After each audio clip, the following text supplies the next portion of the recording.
Bonjour et bienvenue dans cette nouvelle formule du JT de l'OM. On va se retrouver toutes les semaines pour parler de la rencontre à venir. Alors pour cette première, je vais déjà commencer par vous présenter tous mes vœux pour cette année 2020 et par vous expliquer le principe, tant qu'à faire. On est ensemble pendant 5 minutes environ, durant lesquelles on va balayer l'actu de l'OM à travers des thèmes que vous découvrez sur le côté de votre écran. Et on commence tout de suite avec les brèves. S'ils démontrent un intérêt pour rester, on peut faire une nouvelle proposition.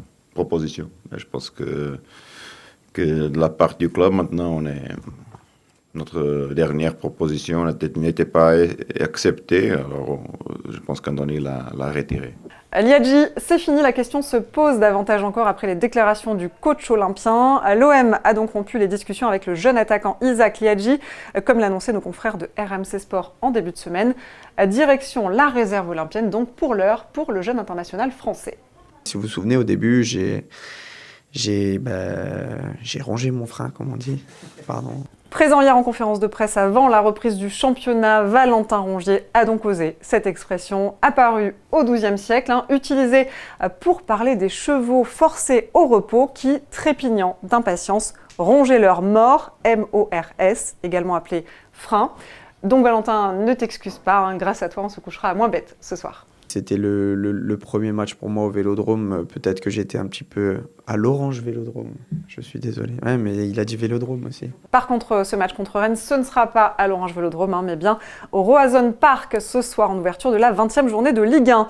Et pour cette rencontre, André Villas-Boas ne pourra pas compter sur Hiroki Sakai suspendu. Toujours pas de Florian Thauvin également, dont le retour est annoncé mi-février. En revanche, Steve Mandanda et Morgan Sanson, préservés le week-end dernier, sont bien là.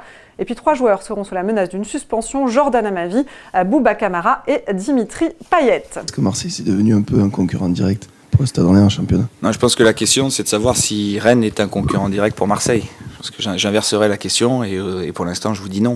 On est bien d'accord Julien et on en arrive justement au thème consacré à l'adversaire. Le Stade Rennais donc est-il un concurrent sérieux pour l'OM? Au classement, en tout cas, les Rouges et Noirs suivent les Olympiens de près. 5 points seulement séparent les deux formations, respectivement 2e et 3e de Ligue 1. Attention, Rennes a un match en moins. Côté effectif, Clément Grenier, Jonas Martin et Jacob Johansson sont toujours absents. Les Bretons tenteront néanmoins ce soir la passe de 6, eux qui n'ont plus perdu en championnat depuis le 23 novembre.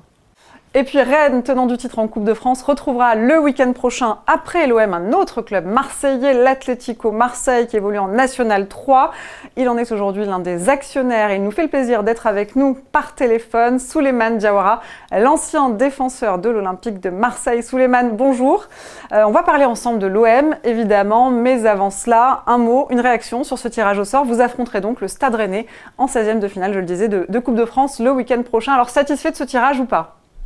Mais on est très très satisfait de ce tirage parce que, étant donné qu'on voulait affronter une Ligue 1, chose faite, en plus contre le tenant du titre de cette compétition, donc le staff, les joueurs, ainsi que moi-même, nous sommes très heureux de ce tirage. Alors vous auriez peut-être préféré être confronté à l'OM qui affrontera l'US Grandville, club de National 2, mais tant qu'à vous retrouver face à une Ligue 1, ça aurait été plus sympa d'affronter l'Olympique de Marseille? C'est vrai qu'on a bien voulu jouer contre l'Olympique de Marseille, ça va faire un bon petit derby.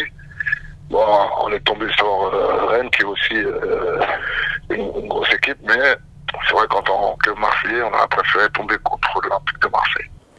Une dernière question, Souleymane. Quel regard est-ce que vous portez sur l'Olympique de Marseille d'André Villas-Boas, actuel 2e de notre championnat de France? Bon, ils ont fait une très belle première partie de saison. Maintenant, j'espère que ça va continuer parce que c'est vrai que dans les saisons précédentes, notamment je crois que c'était à l'époque, ça peut être Bielsa, où ils étaient même champions d'automne, et c'est vrai que vers la fin, on a senti que physiquement ils avaient perdu physiquement et ça a coûté la 6e place. Donc j'espère qu'ils vont maintenir ce niveau qu'ils ont jusqu'à la fin de la saison pour atteindre leur objectif, je pense, qui est la Ligue des Champions. On l'espère tous en tout cas. Merci beaucoup Souleymane Diawara d'avoir répondu à ces quelques questions et bonne chance pour ce match donc, de Coupe de France face à Rennes. Et c'est à Rennes justement qu'on va se rendre pour terminer ce JT. On va retrouver notre envoyé spécial sur place, Alexandre Jacquin, chef adjoint du service des sports de la Provence.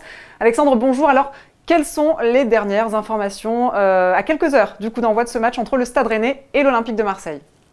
Bonjour Laurie, alors les toutes dernières informations au sujet notamment de la composition des équipes.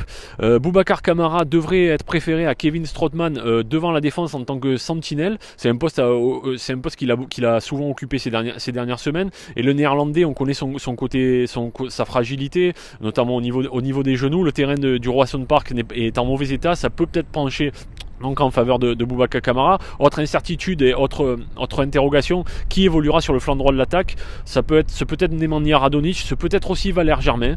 Ce qui est certain, c'est que l'OM ne devra faire attention aux avertissements. L'équipe d'André Villas-Boas a un peu pêché là-dessus. Il y a Sarr, il y a Amavi, il y a Payet, il y a Kamara qui sont en danger et qui peuvent être suspendus en cas de nouveau carton jaune, et ce serait problématique pour le futur. Merci beaucoup Alexandre pour toutes ces informations. Je rappelle que Rennes-OM c'est ce soir à 20h45. Il ne me reste plus qu'à vous souhaiter un bon match. On se retrouve la semaine prochaine. Salut.